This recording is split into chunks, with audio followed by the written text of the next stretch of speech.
એટલે જો લડ્યો હોત તો શરમજનક રીતે હાર્યો હોત અને કાયમની ગુજરાતને શાંતિ થઈ જાત. પણ આ ક્યાંક ને ક્યાંક આ ગુજરાતને શાંતિ થવામાં હજુ થોડીક વાર લાગશે અને જે જજમેન્ટ આવ્યું તો આ એના કરેલા પાપનું પરિણામ છે. ट्वीट कह दीजिए कि मेरा कसूर सिर्फ इतना ही है कि मैं भाजपा के सामने झुका नहीं. મેં તમને કીધું જ ખરું કે બધું એવું બોલો હવે બફાટ કર્યા કરશે.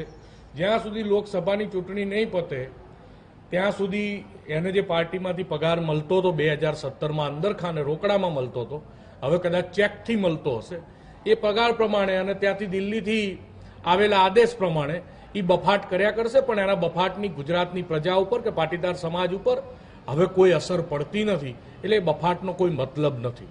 2 દિવસ પહેલા જ એમને કોંગ્રેસના પ્રભારી રાજીવ સાતવને પત્ર પણ લખ્યો હતો કે બીજા ઉમેદવાર તમે આ શોધો, એટલે એમને શું અંદાજો હતો જ કે નહીં લડી શકે?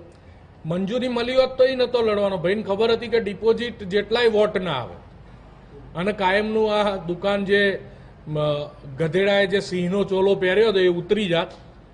આ એ બધી વાત છે.